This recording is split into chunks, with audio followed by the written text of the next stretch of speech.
तो थोड़ा देख लेते हैं कि जो मिसाइल सिस्टम होता है जिसमें दो तरह के होते हैं, एक होते हैं बैलिस्टिक और एक क्रूज। तो बैलिस्टिक और क्रूज मिसाइल के बारे में थोड़ा सा हम देख लेते हैं।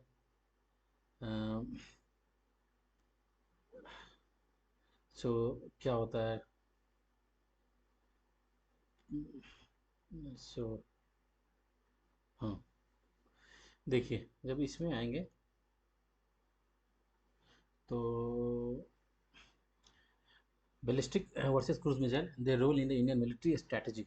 इंडियन मिलिट्री स्ट्रैटेजी में बैलिस्टिक एंड क्रूज मिसाइल का क्या रोल है। पहले बैलिस्टिक मिसाइल क्या होता है, क्रूज मिसाइल क्या होता है।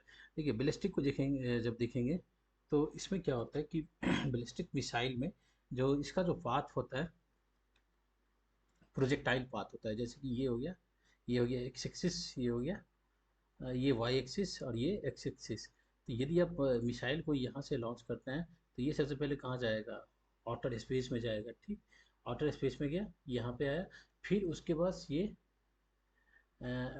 री एंट्री करेगा इनर स्पेस में। ठीक, तो इसका जो जब इनर स्पेस में फिर जब री एंट्री होता है, इस फेज को क्या बोलते हैं, री एंट्री बोलते हैं। री एंट्री फेज में जब आता है तो इसका इफेक्ट बहुत ज़्यादा होता है, क्योंकि यहाँ पे ग्रेविटेशंस जो मिसाइल का अपना जो थ्रस्ट है, जो थ्रस्ट है वो काम करता है। उसके बाद क्या करता है, थ्रस्ट क्या होता है, थ्रस्ट देखिए, ये थ्रस्ट क्या हो गया, जब ये मिसाइल लॉन्च करता है तो इसके अंदर जो फ्यूल होता है, ठीक, वो जलता है। जलने के बाद क्या, इधर से वो निकलता है, जिससे कि वो प्रेशर की वजह से मिसाइल ऊपर की तरफ जाता है। ठीक, तो जब इधर से जाएगा तो इसमें ग्रेविटी, एंटी ग्रेविटी काम करेगा तो थोड़ा सा उसका कम होगा फिर। लेकिन वहाँ पर कंजर्वेशन ऑफ मोमेंटम का कॉन्सेप्ट लगता है, जिसमें कि हम जैसे जैसे फ्यूल कम होता जाएगा तो मोमेंट को कंजर्व करने के लिए वेलोसिटी बढ़ती जाएगी, तो फिर ऊपर की तरफ ये जानता है। लेकिन यहाँ पे आने के बाद क्या होता है ना, ये थ्रस्ट के साथ साथ ये यहाँ पे ग्रेविटी काम करती है, ग्रेविटी काम करती है।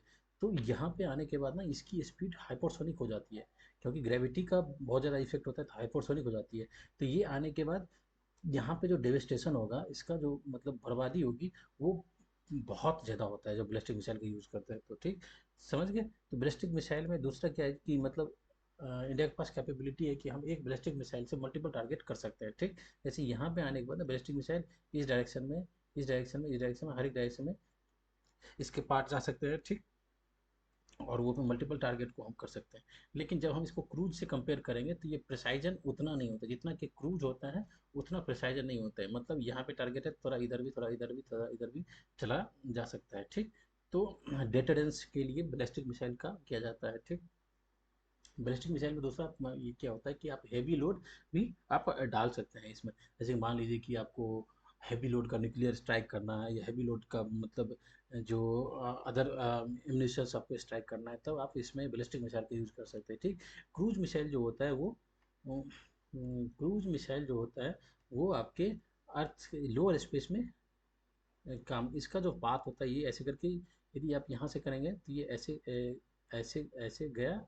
ठीक, और इस स्पेस में ये रहेगा। ठीक, जिस स्पेस में आपका एरोप्लेन एरोप्लेन फ्लाई करता है उसी स्पेस में ये फ्लाई करता है। ठीक, तो क्रूज मिसाइल में ये इसका फ़ायदा क्या होता है कि इसको रडार से डिटेक्ट करना बहुत ही मुश्किल होता है। ठीक, रडार से डिटेक्ट नहीं कर सकता है, तो रडार से यदि डिटेक्ट नहीं होगा तो इसमें एंटी मिसाइल जो आपका पास एंटी मिसाइल, जैसे कि हो गया आयरन डोम हो गया, या फिर ये S-400, मतलब इस तरह का जो होता है ना, उससे इसको डिटेक्ट करना, या इसको जो एंटी मिसाइल शील्ड होता है उसे डिटेक्ट करना, इसको काउंटर करना थोड़ा सा टफ होता है। ठीक, तो ये हो गया क्रूज मिसाइल हो गया। क्रूज मिसाइल में दूसरा फायदा क्या होता है कि इसमें प्रिसाइजन टारगेट होता है, प्रिसीजन टारगेट होता है। प्रिसीजन टारगेट मतलब क्या हो गया, यदि अपने 3 बिल्डिंग है, 1 2, फर्स्ट सेकेंड थ्री फोर्थ, यदि थर्ड को अटैक करना है तो डायरेक्ट प्रिसाइजन ये थर्ड को अटैक करेगा, फर्स्ट या सेकेंड कुछ नहीं करेगा।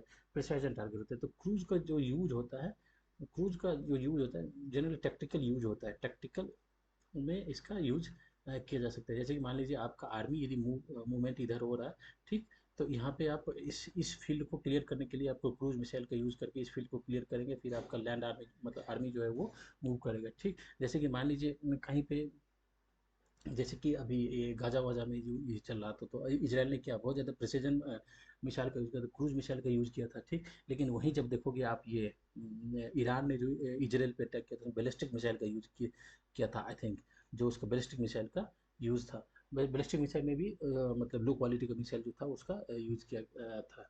ठीक, आई थिंक सो बैलिस्टिक का यूज़ किया था ईरान ने, समझ गए। तो ये क्रूज हो गया प्रिसीजन टारगेट के लिए। अब थोड़ा सा हम देख लेते हैं इंडिया के इस मिसाइल, देखिए बैलिस्टिक एंड वर्सेस क्रूज। अब जब बैलिस्टिक वर्सेस क्रूज देखेंगे, हाँ, तो इंडिया का जो बैलिस्टिक मिसाइल है, they travel into the space and fall back to the earth, वो जैसे बताए थे, जो प्रोजेक्टाइल पाथ को करता है, ये ऊपर गया, प्रोजेक्टाइल पाथ में गया, ऊपर की तरफ गया और फिर एक्सट्रीमली हाई, ऊपर की तरफ ऊपर गया ऑटो स्पेस में, और फिर ये नीचे आया, ठीक। ये हो गया extremely high speed up to the mark 20, मतलब जब नीचे की तरफ आएगा तो उसमें ग्रेविटी काम करेगा, तो ग्रेविटी की वजह से उसका स्पीड बहुत ज़्यादा हो जाएगा। एग्जाम्पल इंडिया की तरफ पास में जो बैलिस्टिक है, अग्नि सीरीज हो गया और पृथ्वी सीरीज हो गया, ठीक। अब देखिए क्रूज में जब हम कंपेयर करते हैं, तो cruise fly fly with in the atmosphere low and fast, मतलब इस एटमॉस्फेयर जिसमें प्लेन प्लेन उड़ता है, जेट इंजन काम कर जे इसमें यूज क्रूज मिसाइल का करते हैं, मतलब जिसमें आपका प्लेन एरोप्लेन फ्लाई करता है ना, उसमें स्ट्रेटोस्फेयर में क्रूज मिसाइल काम करता है, ठीक। इसको रडार के थ्रू करना बहुत मुश्किल होता है, डिटेक्ट करना। Jet engine powered all the way, jet engine क्या होता है कि देखिए इंजन है जिसमें कि वाटर से बाहर से ऑक्सीजन को मतलब कि खींचता है, और फिर उसमें फ्यूल का बर्न होता है, फ्यूल के बर्न होने से थ्रस्ट मिलता है, जिससे क्रूज मिसाइल रहता है, फ्लाई करता है। एग्जाम्पल हो गया ब्रह्मोस हो गया, निर्भय हो गया, ठीक, इंडिया के अंदर। ballistic missile launch phase powered into the space, launch phase powered into the space, ठीक है। Mid course phase, coast in space, ठीक। उसके अलग अलग फेज होते हैं जिसमें फ्यूल का बर्न होता है, उसके बाद उसका जो इफेक्ट होता है वो re entry phase, fall back at hypersonic speed, ठीक। पहले लॉन्च फेज हो गया power into the space, mid course phase, coast in space, re entry phase, जिसमें कि 3 फेज में हो गया, ठीक है। क्रूज में stealthily terrain hugging hugging flight, precision GPS internal guidance होता है, प्रिसीजन होता है उसमें, lower speed but harder to detect, ठीक। इसका स्पीड कंपेयर टू दिस कम होता है, लेकिन इसको डिटेक्ट करना बहुत ही मुश्किल होता है कंपेयर टू बैलिस्टिक, ठीक। अग्नि टू अग्नि 5, ये आपका बैलिस्टिक मिसाइल हो गया। मीडियम रेंज बैलिस्टिक मिसाइल हो गया ICBM, inter continental ballistic missile क्या हो गया, जैसे कि इंडिया एशियन कॉन्टिनेंट का, यूरोप भी उसके टारगेट में आता है, ठीक। यूरोप भी टारगेट, चाइना का कोई सा भी ऐसा शहर नहीं है जो इंडिया के टारगेट नहीं आता, बीजिंग से लेके शंघाई से लेके सारे टारगेट में आता है। ये हो गया आईसीबीएम। अब देखिए जब ये आईसीबीएम का एक जियो पॉलिटिकल इंपॉर्टेंस क्या है, जैसे कि मान लीजिए ईरान को न्यूक्लियर क्यों नहीं बनाने देना चाह रहा है, क्योंकि यदि ईरान न्यूक्लियर बना लेगा तो उसकी पावर बहुत ज़्यादा हो जाएगा, ठीक है। तो इसराइल के साथ, इसराइल का जो इंपॉर्टेंस है अरेबियन वर्ल्ड में, वो थोड़ा सा खत्म हो जाएगा। इसराइल को कंटेंट हम हमेशा काउंटर करता रहेगा, ठीक। और किसी भी, जैसे नॉर्थ कोरिया है, नॉर्थ कोरिया के पास न्यूक्लियर है, तो देखते हैं उसका वर्ल्ड पॉलिटिक्स में कोई चाहेगा तो उस पर अटैक अभी नहीं करना चाहता, क्योंकि न्यूक्लियर के डर से नहीं करना चाहता है। उसी तरह से यदि ईरान का हो जाएगा, तो ईरान के जो सऊदी है, यूएस का अपना एलाय है, या ये हो गया इजराइल हो गया, इस सब का इंपॉर्टेंस कम हो जाएगा। ईरान के पास न्यूक्लियर हो जाएगा तो जो भी उसके कह सकते हैं जो भी वो पाल रखा है, जैसे कि हिजबुल्ला हो गया, हुती हो गया, इस सब को हो गया, तो इस सब का जो जो आइडियोलॉजी है वो उसको फुलफिल करने में वो पूरा ताकत लगा रहेगा, क्योंकि उसे रहेगा जो भाई मुझे ईरान का न्यूक्लियर बैक करेगा, ठीक। और ईरान के अंदर में कोई अटैक, जैसे कि ये हुआ था अभी, जो हिजबुल्ला का जो भी चीफ था, जब उसका हमास का जो कमांडर वमांडर था, जिसको ईरान ने इजराइल ने निपटा दिया उसके अंदर आके, तो वो सब चीज़ नहीं होगा।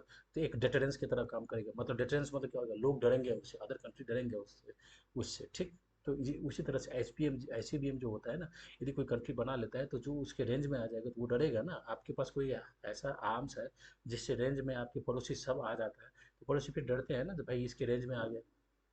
तो वही आईसीबीएम का इंपॉर्टेंस होता है। एसआरबीएम क्या होता है, शॉर्ट रेंज बैलिस्टिक मिसाइल होता है, जो छोटा रेंज में चल जाता है। Shaurya canister launch nuclear capable, canister मतलब क्या हो गया, आप जैसे आपका ट्रक जा रहा है, ट्रक में एक कंटेनर लगा हुआ है, उसके अंदर मिसाइल है, आप कहीं पे ट्रक को खड़ा कर दिया, उस कनिस्तर को खोले, उस कंटेनर को खोले और उससे मिसाइल निकला, लॉन्च कर दिया, ठीक। तो वो हो गया कनिस्टर बेस्ड हो गया। This is canister based Indian cruise missile. BrahMos हो गया, सुपरसोनिक हो गया, निर्भय हो गया, subsonic, under development, hypersonic BrahMos 2 second future. Hypersonic मतलब ये स्पीड पे डिपेंड करता है, यदि स्पीड आपकी बहुत ज़्यादा हो जाती है तो फिर रडार में डिटेक्शन थोड़ा टफ हो जाता है, ठीक। स्पीड तो हाइपरसोनिक, सबसोनिक, ये सब क्या होता है, हम इसको साउंड के स्पीड से कंपेयर करते हैं। यदि साउंड के स्पीड से 5 7 8 टाइम्स ज़्यादा हो गया तो हाइपरसोनिक में चला जाता है। सुपरसोनिक में क्या हो गया, यदि 2 3 टाइम्स 4 टाइम्स यदि हम ज़्यादा चले, साउंड के स्पीड से ज़्यादा हो गया तो वो क्या सुपरसोनिक में चला जाता है। Subsonic near to sound speed या less than sound speed, this is called the subsonic missiles. ठीक। Military relevance ballistic, nuclear distance against China and Pakistan. Ballistic missile है तो भाई डिटरेंस है। भाई जो हमारे पास न्यूक्लियर मटेरियल तो है, बॉम्ब तो है, लेकिन उसको छोड़ने के लिए आपके पास मिसाइल रहेगा तभी तो आप छोड़ेंगे ना। तो एक अग्नि बनाना जरूरी था इंडिया के लिए, जो कि भाई हमारे पास एटम तो हम बना लिए 1999 में, ठीक, लेकिन उसको मतलब पहुंचाने के लिए, जहाँ पे पहुंचाना है उसके लिए मिसाइल तो चाहिए ना। तो अब हमारे पास अग्नि सीरीज है तो हम उससे कर सकते हैं। ठीक। Second strike capability, no first use doctrine, India के पास नो फर्स्ट यूज डॉक्ट्रिन है न्यूक्लियर के लिए। लेकिन देखिए अब इसमें इंडिया आने वाले टाइम में रिविजिट करेगा, देखेगा भाई, रिव्यू करेगा अपने पॉलिसी को। ठीक। लेकिन सेकेंड स्ट्राइक है जो भाई जब मतलब हैवी स्ट्राइक करेंगे, सेकेंड स्ट्राइक यदि हमारे पास कोई लो स्केल स्ट्राइक होता भी है तो यदि हम उसका आंसर करेंगे तो बहुत हैवी सेकेंड स्ट्राइक करेंगे। ठीक। Target strategic enemy city and places, समझ गए। तो deterrence against China and, deterrence मतलब वही हो गया ना भाई, हम हमारे पास कैपेबिलिटी है कि हम छोड़ सकते। सर्जिकल स्ट्राइक विदाउट एस्केलेशन, मतलब क्रूज का क्या होता है, प्रिसाइजन होता है। जब भाई हम जैसे आप बैलिस्टिक यदि मिसाइल छोड़ते हो तो भाई आसपास में मारना है एक को तो उसके साथ साथ B C D E F सबको आप निपटा सकते हो एक बैलिस्टिक मिसाइल के थ्रू। लेकिन क्रूज में क्या होता है, यदि एक को आपको करना है तो एक को ही मारेंगे। ठीक। जैसे कि एक को ही मारना है, वो एकदम प्रिसाइजन होता है। सर्जिकल स्ट्राइक विदाउट एस्केलेशन मतलब क्या, हम स्ट्राइक करेंगे तो भाई हम टेररिस्ट को ही मारेंगे और सिविलियन या इधर उधर नहीं जाएगा, मतलब उससे एस्केलेशन एस्केलेशन नहीं होगा। उससे क्या होगा, जो जिस कंट्री में हम अटैक कर रहे हैं उस कंट्री का जो एक इमोशन है, सेंटीमेंट है, उसको हम हर्ट नहीं करेंगे।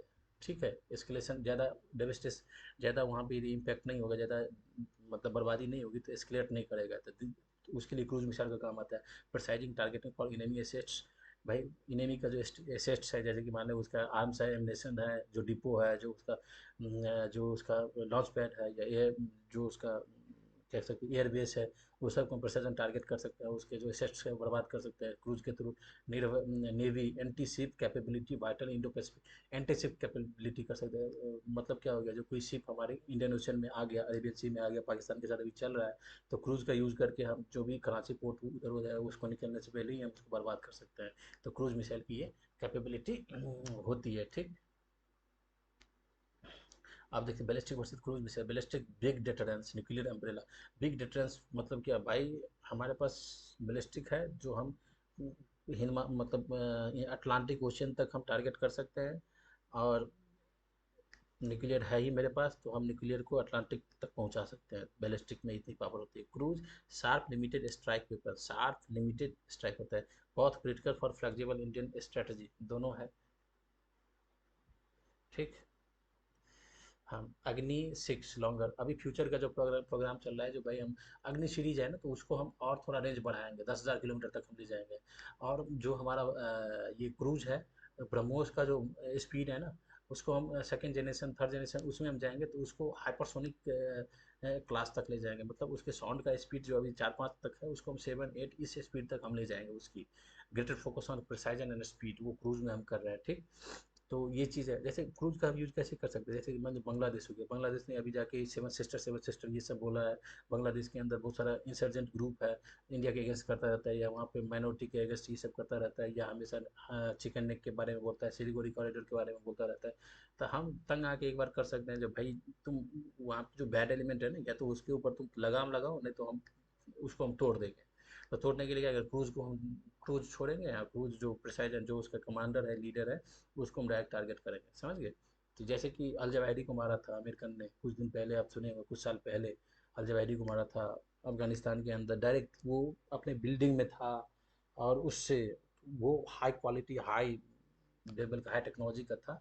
तो उसमें तो अमेरिकन टेक्नोलॉजी का यूज़ किया जाता है, लेकिन क्रूज के ही उसमें आता है, रेंज में आता है। समझ गए। तो दिस इज, अब हम थोड़ा सा नेक्स्ट में देखेंगे इंडिया और पाकिस्तान के